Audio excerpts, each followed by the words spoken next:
Today's video is about 5 things you didn't know about donuts. Make sure to like, share, and subscribe for more knowing stuff videos. Donuts are funny. If you don't believe it, think of saying the word in a Homer Simpson voice. Doughnuts. Executive producer of The Simpsons, Al Jean, once said, "Just look at the words dough and nuts. They're both hilarious." But though there's some humor in donuts, there's also a serious side too. By the way, the dictionary favors the donut spelling. The donut version was popularized by a certain bakery chain.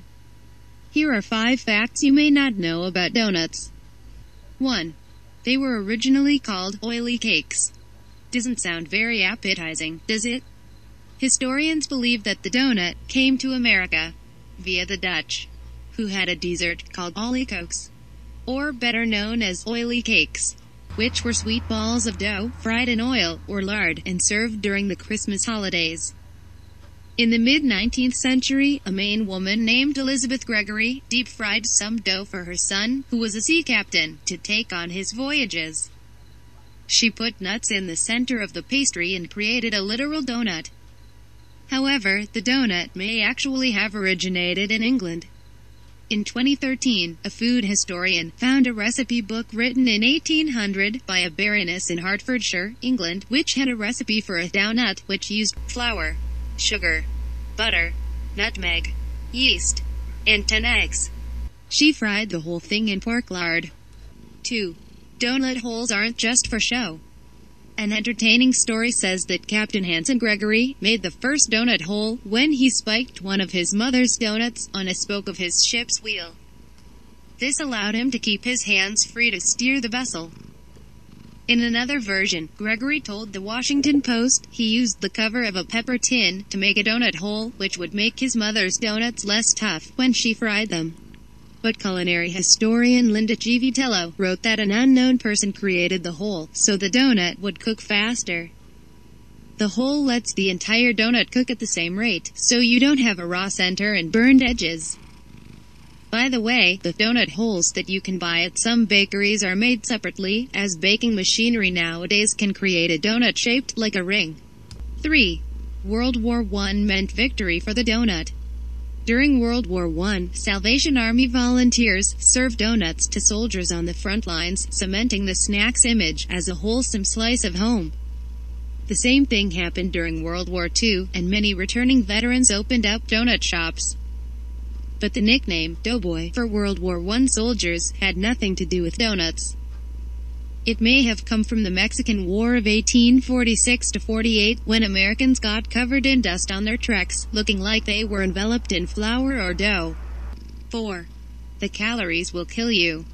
Donuts are not an everyday treat for those watching their weight. A plain crispy cream-glazed donut has 190 calories, 5 grams of saturated fat, which is 25% of the recommended daily allowance. It has 10 grams of sugar. The recommended daily allowance is 25 grams of sugar. A Dunkin' Donuts chocolate pretzel donut has 400 calories, 12 grams of saturated fat, and 19 grams of sugar. And donuts aren't that nutritious. To save on calories, website FitDay advises to go for sprinkles rather than frosting on your donut, or to try munching on a donut hole instead. If you must indulge in a donut with over 500 calories, try splitting the donut with a friend, the site says. 5. Yes, cops really do hang out at donut shops. It all started in the 1950s, when police officers started to get cars and needed somewhere to park and do paperwork during the nights. Donut shops had started to multiply at the same time, and were often open at 3 or 4 a.m. to get ready for the morning rush. The shops provided a place to stop and get an energy-boosting snack with lots of carbs and sugar. Furthermore, donut shops liked to have cops around for protection. Frank Rizzo, the former mayor and police chief of Philadelphia, said, in the book called Doughnut: History, Recipes, and Lore, From Boston to Berlin. When I was a cop, even though I had breakfast at home, there was nothing I liked better than a big thick donut and a cup of coffee. You got out there, walked around, rolled in the streets with the criminals, and burned the calories off. William Rosenberg, who founded Dunkin' Donuts, had an explicit policy that his restaurants should be hospitable to the police, as it kept the crime rate at their stores very low. Now that's hot. Krispy Kreme has been around since 1937, but didn't have a retail store until relatively late in 1989.